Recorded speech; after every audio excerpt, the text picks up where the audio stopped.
Salut à tous les amis, j'espère que vous allez bien. On se retrouve aujourd'hui pour une nouvelle vidéo. Alors dans cette vidéo on va revenir sur les dernières infos du mercato concernant le FC Barcelone. Comme vous le savez, il y a tout le temps des informations, des nouveautés, surtout en temps de mercato.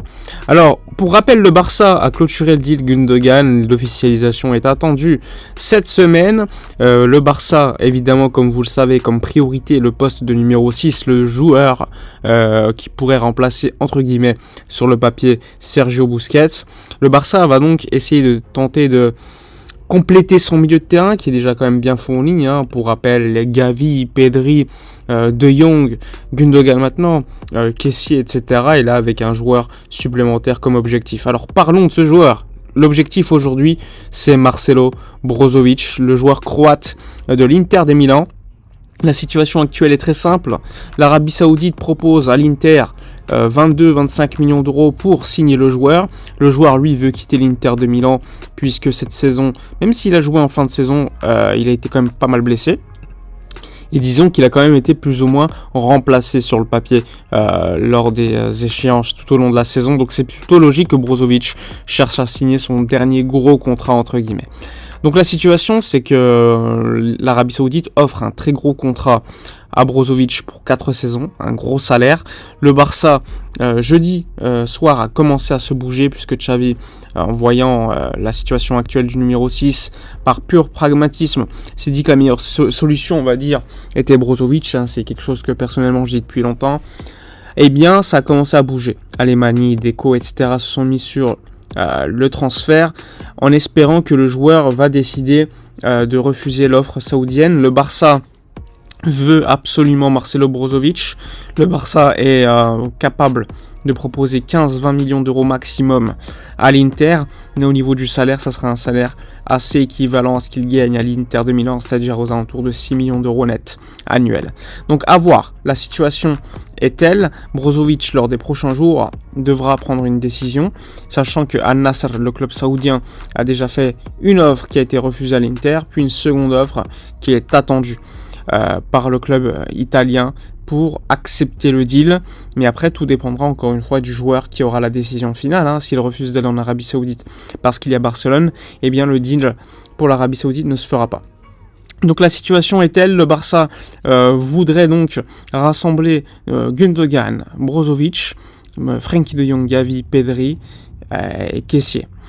Évidemment, ça fait quand même beaucoup de milieux de terrain, sachant qu'il y a des retours de prêt qui sont attendus, Nico Gonzalez, Canyado, etc. Donc le Barça a comme objectif de prêter Pablo Torre, donc ça devrait se faire, de prêter de nouveau Nico Gonzalez, et surtout le Barça veut vendre Franck Kessié. Néanmoins, Kessié, lui, se sent bien à Barcelone. La seule manière pour que le Barça vende Kessié et que le joueur accepte, c'est qu'il s'agisse d'un club de première ligue, puisque Kessié ne veut pas, selon les médias, revenir en Italie, et une offre seulement de première ligue pourrait l'attirer, avec une offre évidemment salariale supérieure à ce qu'il touche actuellement à Barcelone. Donc il faudra suivre.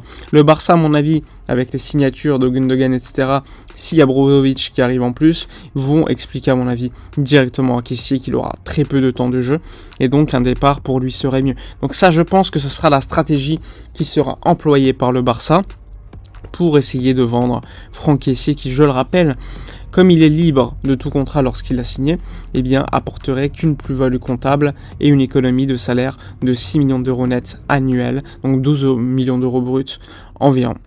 Donc ça, c'est la situation actuelle du mercato au niveau du milieu de terrain pour le Barça, qui essaie de se renforcer à ce poste absolument de numéro 6. Il y a également la situation du joueur de Fenerbahçe en Turquie, évidemment, Arda Güler, qui est pisté par là pas mal de grands clubs européens, on le sait, l'AC Milan, le Barça, le Paris Saint-Germain, le Real Madrid, bref, beaucoup de clubs suivent le joueur, le jeune joueur même, turc. La situation aujourd'hui, c'est que Fenerbahçe veut absolument le prolonger d'une année supplémentaire. C'est le père qui gère ses intérêts. Il faut savoir que le joueur, lui, veut absolument jouer, ce qui est totalement légitime pour un joueur de son âge. Personnellement, malgré les rumeurs qui le lient à Barcelone, qui disent que Deco le veut absolument, moi je pense que la décision sera prise très rapidement. Et je pense qu'il sera soit dans un club intermédiaire type Dortmund, type Leipzig, plutôt que Barcelone. Mais bon, dans le mercato, tout peut arriver, tout peut changer très rapidement. Je pense que pour sa progression, si j'étais lui, j'irais plutôt dans un club où je vais jouer et gagner du temps de jeu, et au fur et à mesure, si je me fais un nom au niveau européen, eh bien là, je pourrais aller dans un plus grand club. Je pense que ça, c'est la marche à suivre pour les jeunes joueurs qui jouent dans des clubs un peu plus petits aujourd'hui, même si Fenerbahçe, ça reste quand même un grand club turc. Au niveau européen, c'est pas la stature d'un Real Madrid, Barcelone, AC Milan ou autre. Donc, je pense que pour lui, un autre club intermédiaire, type Leipzig, Dortmund, pourrait être plutôt bien concernant ce joueur turc. Bref, au niveau des informations mercato, le Barça va donc se lancer pour les ventes, tentatives de vente. Il y a également le Barça qui change de sponsoring pour les boissons énergisantes. Comme vous le savez, vous avez probablement déjà vu le Barça qui a été sponsorisé par Gatorade. Donc ça va se terminer au 30 juin, donc dans quelques jours, et le Barça va remplacer cette marque par la marque de Jack Paul, comme vous le savez, Logan Paul et KSI, qui sont deux youtubeurs américains très très célèbres. Et donc évidemment, comme Arsenal avant, le Barça va rejoindre on va dire les clubs qui sont sponsorisés par la marque, et évidemment ça rapportera un peu plus d'argent que Gatorade, donc c'est assez légitime de la part du club qui cherche évidemment des revenus de remplacer par de meilleurs deals les sponsorings actuels. Bref, on a fait le tour, je pense, sur toutes les informations mercato, etc.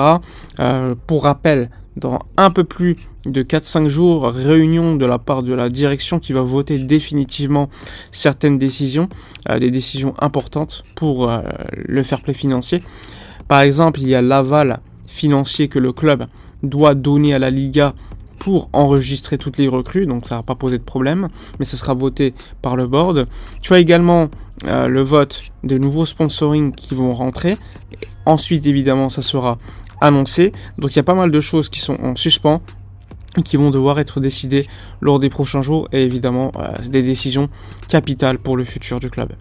Bref, on a fait le tour, n'hésitez pas, comme d'habitude, à donner vos avis dans les commentaires, à liker, commenter, partager.